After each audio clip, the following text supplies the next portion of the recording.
Dari saya Mas ya. Oh ya, silakan Pak Wahyu. Itu kan asap itu kan partikel ya. Nah, akumulasi asap yang masuk itu kan berarti juga menjadi akumulasi partikel dalam bentuk yang jauh lebih kecil ya. Nah, kemudian menjadi apa itu? Nah, itu yang tadi saya sampaikan, kami butuh masukan karena partikel itu pasti akan masuk kategori limbah. Limbah yang mungkin bisa dari udara. Partikel itu akan nempel di sini Pak, di Kumparan. ini, kemudian di katoda dan anoda ini. Dan dia memang kelemahan dari plasma ini setiap pagi kita harus bersihkan. Karena elemen itu nanti akan butuh proses pengolahan. Nah, selama yang ini sudah dilakukan selama 16 jam penggunaan itu pernah nggak dihitung bobot beratnya si kumpulan partikel tadi? Kalau ditimbang belum Pak, karena kemarin kita masih gelap ya kita langsung. Oh, cuma segitu aja. Ya. Tapi Tapi itu nggak terlalu banyak, Pak. dari berapa banyak sampah yang diproses? Kalau di kita selalu dalam satu hari sampah yang itu terbakar perkiraan sekitar 3 kuintal Pak. 3 berapa? 3 kuintal. 3 kintal. 3 kuintal Pak. Kemungkinan akumulasi nggak sampai 10 gram ya? Nggak sampai. Nggak sampai kan? Ya. Kemungkinan ini meledak ada nggak? Kalau kita selama ini jalankan dari temperatur yang dihasilkan sebenarnya kemungkinan kecil Pak. Kecuali kerusakan alat di dalam bisa jadi. Terus si Tapi medianya, kalau- ya. media bawahnya pun itu tahan panas ya? Tahan panas, Tulisan Pak. tahan panas. Iya.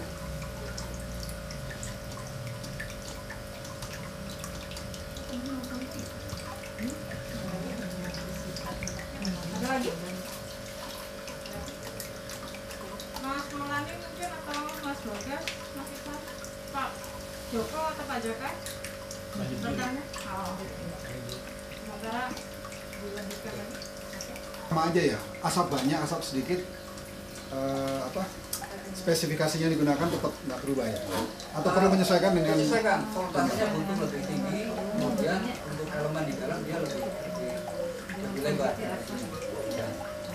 Coba lagi Mas. Coba lagi. Asapnya. Merokok lagi, merokok lagi biar nggak stres.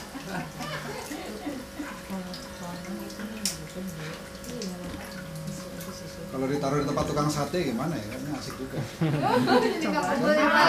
Kadang-kadang ke jalan tuh kan. Iya, kadang-kadang jadi nggak ada yang mau, nggak wangi gitu satunya.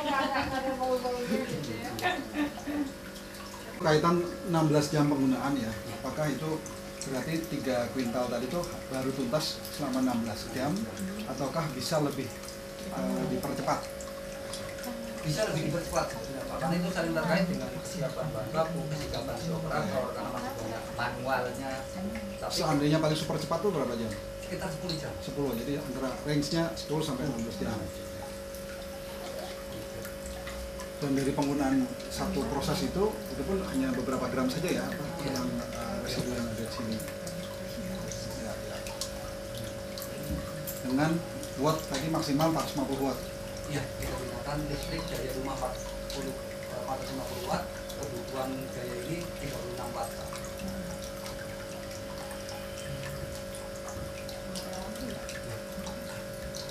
Pernah dihitung Mas itu cost yang dikeluarkan dengan nilai ekonomi dari minyak yang dihasilkan?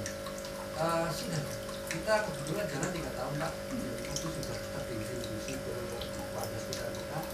Kalau kita di sana produksi ini hampir tiap hari.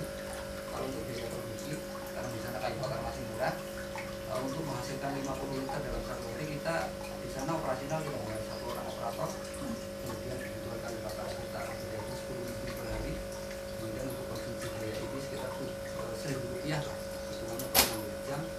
Jadi dari 50 liter sekarang bersama kami bisa mendapatkan keuntungan hampir 60% Pak dari setiap liter minyak yang kita dapat. Dan itu sangat membantu. Cuma setahu saya begini Mas, pemerintah kita ini kan punya regulasi sendiri. Ya, Semua yang bertentangan dengan regulasi itu berarti penentang pemerintah, begitu. Bahasanya begitulah ya. Sehingga akan ada banyak hal yang kemudian kebijakan-kebijakan yang bijak di sana tapi tidak bijak di sini yang bisa dilakukan oleh pemerintah. Sambil contoh sebenarnya nanti kan minyak tanah salah satu turunannya. di beberapa tempat memang minyak tanah tetap dijual di beberapa waktu yang lalu, tapi dengan harga yang jauh lebih dinaikkan supaya susah orang membelinya dan merasa tidak layak membeli minyak tanah, padahal sebenarnya harga kos untuk membuat minyak tanah bisa saja lebih murah. Nah, tantangannya adalah bagaimana nanti ada para pihak ini yang bisa membantu dalam sisi regulasi supaya kemudian hal ini apakah pendekatannya kearifan lokal atau apapun itu sehingga masih bisa untuk segmen tertentu digunakan. Karena kalau enggak ya bisa saja banyak pihak yang anggap ini mengganggu, ya akhirnya mereka menggunakan banyak ragam cara untuk kemudian ini tidak bisa jalan. Itu yang menjadi harus diantisipasi. Kalau boleh cerita, kami sudah banyak mengalami itu Pak, baik secara langsung maupun tidak langsung. Dan kebetulan kami juga teman ada kawan bank sampah Cikajang Garut menyampaikan hal yang sama ketika mereka mulai ke arah sini. Saya pribadi sudah beberapa kali ketemu itu, cuman karena kami yakin nanti akan ada banyak pihak yang membantu, dan makanya tadi saya cerita kenapa saya lebih memilih sementara ini ke minyak tanah dan timah, tidak terpikir untuk solar dan sebagainya, karena supaya tidak terlalu berbenturan sebetulnya. Tapi harapan kita nanti ada banyak pihak yang dari sisi regulasi ke depan bisa memfasilitasi ini bisa teraplikasi di masyarakat. Karena untuk bahan bakar kompor Pak, pengalaman kita di lapangan banyak sekali ibu yang merasa terbantu. Ya. Saya pakai gas 3 kilo, keluarga kecil Pak 5 orang itu 7 hari habis. Ketika saya pakai minyak ini bisa 5 hari Pak. Dan ke warga kita jual 8.000 ke agen, mereka jual 10.000 ke konsumen. Bisa tuker sampah Pak. Yang sudah membeli kompor, ketika mereka punya sampah bisa tuker dengan minyak yang bisa kita hasilkan. Pengalaman saya sebagai pengguna minyak tanah, karena saya tinggalnya bukan di Bandung. Jadi 1 minggu saya harus menyiapkan BBM minyak tanah saya dengan kompor hook yang besar itu kurang lebih 5 liter Pak. Nah, jadi yang kami beli dari minyak tanah yang biasa dikeluarkan oleh Pertamina. Nah, kalau yang ini tadi saya juga sempat kaget waktu dia bilang katanya cukup 1 liter untuk 1 minggu. Wah, kayaknya iya. 5 hari ya, 5 hari gitu. Nah, ya istilahnya jauh lebih ekonomis gitu dibanding yang saya beli dengan keluaran Pertamina.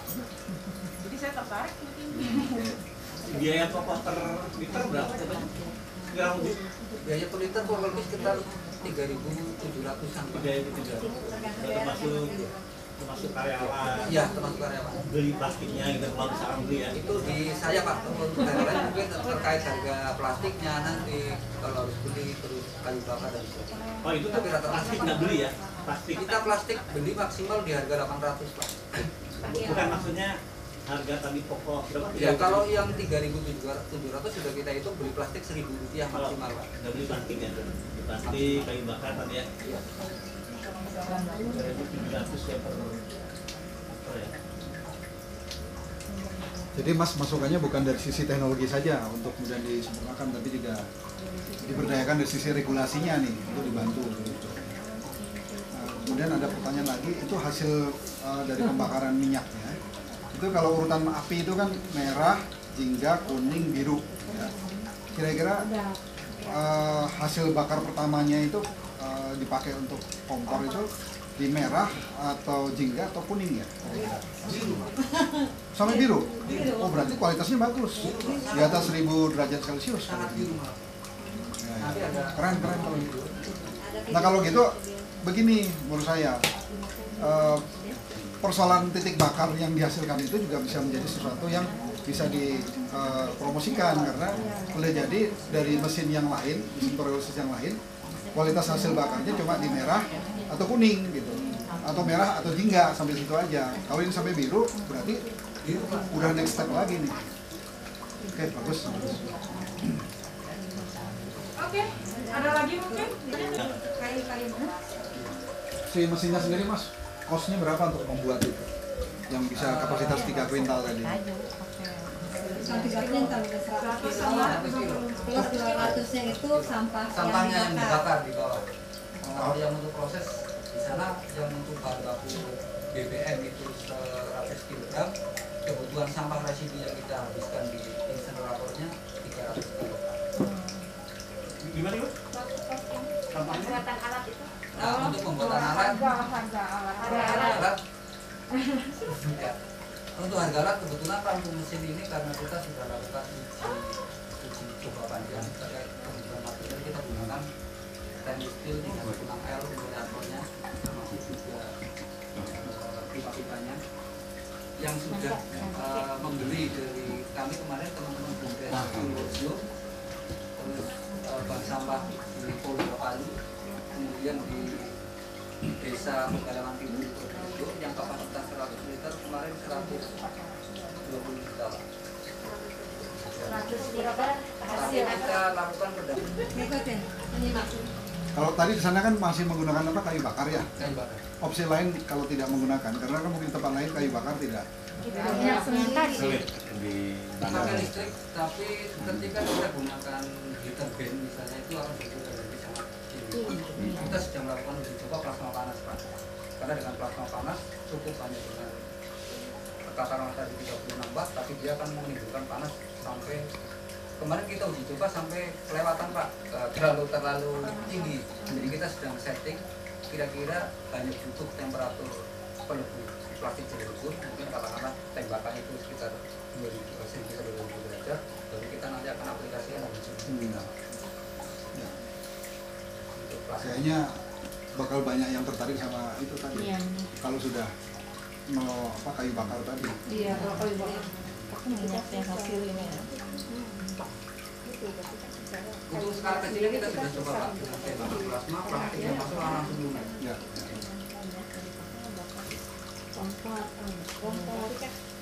Saya melihatnya mungkin ada dua kelompok yang dibakar, misalnya khusus styrofoam, karena gonya menghasilkan hasil yang bagus kualitasnya. Terus nanti untuk mengurangi sampah, berarti plastik-plastik yang tidak dipakai ini ya asik tuh. Paling nanti ada proses pengelompokan ya Pak ya? Ya. Kayak jualannya Pertamina kan ada Pertalite, ada ya, Pertamax begitulah. Jadi Kualitinya.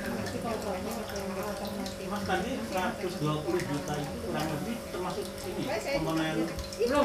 plasma belum? Itu yang cash Pak, dari lama. Itu yang metalisasi kan? Yang baru pakai ya. Kalau yang plasma ini kurang dari 200. Kalau ditambah plasma, Kurang dari 200. jadi tadi 120 plus lagi.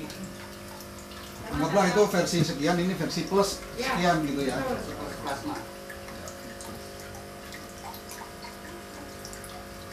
Lifetime-nya gimana?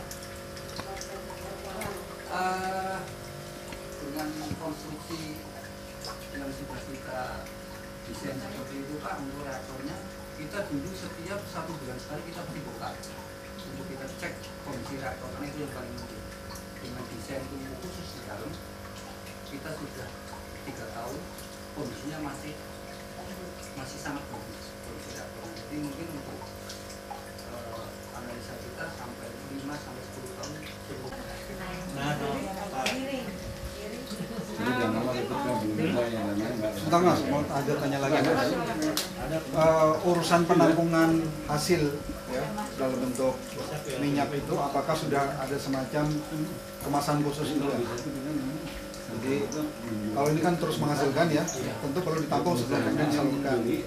Nah, jangan sampai karena ini tidak disiapkan, padahal itu mungkin juga menjadi bagian dari penilaian, menjadi sebuah kebutuhan dari sebuah perangkat, itu pun harus dipikirkan begitu. Nah, selama ini kalau sudah menghasilkan si minyak, apakah langsung terdistribusi karena banyak yang beli, ataukah memang ada penampungan yang sifatnya khusus?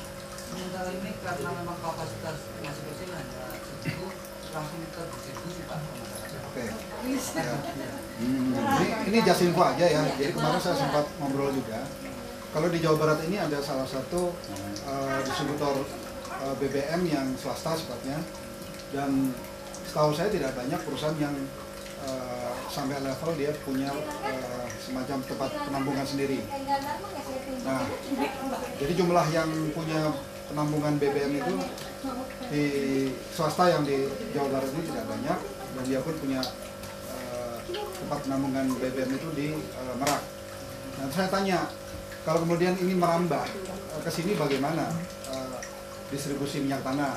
Dia menjawab, pertama memang regulasi pemerintah memang menghindari kembali ke minyak tanah begitu, sehingga apapun itu bakal digembosin. Tapi di lain pihak dia mengatakan karena saya sudah punya hak dan sampai dengan 10 tahun ke depan dia punya izin untuk menyimpan minyak gitu ya. Dia bilang saya bisa melakukan penambahan titik, tapi kalau menambah titik supaya ekonomis, tempat penampungan itu sekitar 200 kiloliter gitu. Nah, ini mungkin menjadi suatu acuan, misalnya nanti dengan BUMDes Manokwari, nah, kalau memang memungkinkan titik akumulasi yang bisa disiapkan dalam bentuk ini sekitar 200 kiloliter tadi, sehingga itu menjadi efisien. Dan dia bilang kalau ini bisa berjalan, ya saya mau juga ikutan begitu. Ini sebagai nambah usahanya dia begitu. Karena memang dia sebelum ke BBM ini memang dulu adalah pengusaha minyak tanah, tapi kalau kemudian minyak tanah tidak, dia konversi ke solar dan premium begitu. Ini masukan saja, siapa tahu ini bisa menjadi ajuan, sehingga tempat penampungan hasil minyaknya yang dihasilkan dari plastik ini memang kalau bisa didesain juga sehingga itu dianggap sebagai sebuah kebutuhan dibandingkan orang lain yang hanya ngurusin mesinnya saja. Okay. Area penampungan ya, area penampungan dengan hasil dengan proses produksi. Sementara ini ternyata ceritanya ya Pak, saya belum pernah ke sana. Mas Budi ini tampaknya baru melakukan proses penyiapan peralatan dengan wisata edukasinya. Nah, dengan bagaimana sih sampah yang itu dikumpulkan. Nah, mungkin selama ini kita cukup jijik melihat sampah ya, tapi di tempatnya beliau ini tampaknya kita sudah bisa menikmati bagaimana mengolah sampah dengan bau-bauannya ya. Nah, di Banjarnegara saya juga jadi terinspirasi untuk datang ke Nah, nanti tambahan berarti tadi ada tempat pengumpulan hampir seperti ini ya Pak ya, SPBU ya, tempat penampungan Ya, intinya ya? begitu dihasilkan ke situ dulu, ya. Sehingga orang-orang belinya ke tempat itu, deponya lah. Ya, depo. Jadi kayak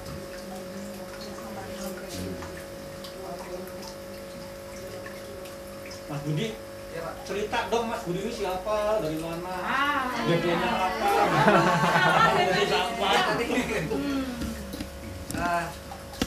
Tadi saya sudah sampaikan di awal Pak, saya dan kawan-kawan berusaha merekayasa teknologi seperti ini karena visi kita Pak. Kami mendirikan Bank Sampah sekitar tahun 2012. Saat saya kecil, ada sungai di belakang rumah Pak. Ada sungai di belakang rumah, waktu itu masih Pak, ini saya masih bebas berenang. Tapi setelah saya merantau pulang ke kampung, ternyata sungai sudah berubah. Pempes di mana-mana, kemudian yang namanya kaca, beling itu berbunyi itu udah banyak. Jadi saya lari-lari di bun bebas Pak, akhirnya nggak ada punya. Nah dari situ saya menolong, berpikir ini kalau kita nggak memulai, sampah akan jadi persoalan besar. Kita mendirikan bank sampah Pak, mandiri dengan kawan-kawan. Awalnya berjalan normal sekiranya, normal, tapi setelah tahun ketiga ternyata kita punya tumpukan sampah 42 ton Pak. 42 ton sampah yang tidak bisa dijual. Ketika Organik ya? plastik, plastik, ada plastik, bekas styrofoam, kemudian yang lain-lain apalagi. Dari situ kita mulai berpikir tanpa intervensi teknologi dan sama tidak bisa berjalan. Karena selain ada banyak sekali masalah sampah yang tidak bisa ditangani, secara operasional kita juga tahun ketiga kita minus 60 juta hanya untuk membeli bank sampah kami. Nah, kemudian kita lakukan beberapa rekayasa teknologi. Awalnya kita cacakan, tapi di jasa itu banyak sekali proses yang harus kita jalani, dibersihkan dulu, dikeringkan, kita harus dipisah dengan air ke plastik, dan ketika kita berhitung lagi secara kedua ini masuk secara logik. Akhirnya kita berpikir Indonesia menjadi salah satu solusi. Tapi waktu itu kita ke beberapa rekan yang menyediakan mesin hidrolisis, kita lihat, kita kalkulasi, lagi-lagi kita rasa belum efisien karena hasilnya baru beberapa liter dan prosesnya belum 1 banding 1. Akhirnya kita rekayasa hampir 2 tahun Pak, 2 tahun, dan memang bisa maksimal setelah adanya katalis ini Pak. Dengan adanya katalis, kemudian katalis ini selain sebagai membantu proses dekomposisi plastik, dia juga nanti fungsinya untuk sebagai penjernih. Karena dengan teknologi kita memang salah satu kelemahannya hasil minyaknya tidak akan jernih Pak. Minyaknya cenderung hitam atau maksimal kemerahan, tapi nanti ketika sudah masuk ke tangki penampungan, kita sambut dengan 2 menit ini, 25 menit dia akan jernih dengan perbandingan 1:20. Itu sudah cukup jernih dan masyarakat tidak lagi mempertanyakan kok minyaknya hitam, kok minyaknya kurang jernih dan sebagainya. Tinggal memang untuk uji secara resmi kita belum lakukan apakah minyak itu kandungannya apa tidak, tapi ada banyak kawan-kawan akademisi dari Kesling Puskesmas dan sebagainya sudah uji secara manual di lab mereka seperti itu Pak. Nah harapan kita yang tadi saya sampaikan, di lain sisi ekonomi yang didapat dari adanya mesin ini Pak, kita berharap ini menjadi salah satu solusi penanganan sampah dari dulu Pak, dari desa-desa. Karena kalau tidak kita mulai, saya yakin 10 tahun depan soal sampah akan sangat berkurang. Dan pengalaman saya Pak, dengan kita masuk ke desa, saya lobby kawan-kawan di BKS, bangsa masuk desa, mereka ternyata lebih konsekuen dalam mengelola sampahnya, dalam menggunakan mengoperasikan mesin sampah. Kita lakukan pendampingan 1 minggu, mereka berjalan, secara berkala kita datang ke mereka, ternyata memang berjalan dengan baik. Dan ini yang kita butuhkan keluar dari bapak-bapak ibu terkait hal ternyata dari sisi regulasi, dari sisi kajian keluar, memperbaiki menjadi lebih baik. Dan harapan kita ya tadi ini bisa dimaksimalkan Pak ke depan. Mas Budi sekolahnya di SD mana Mas? Saya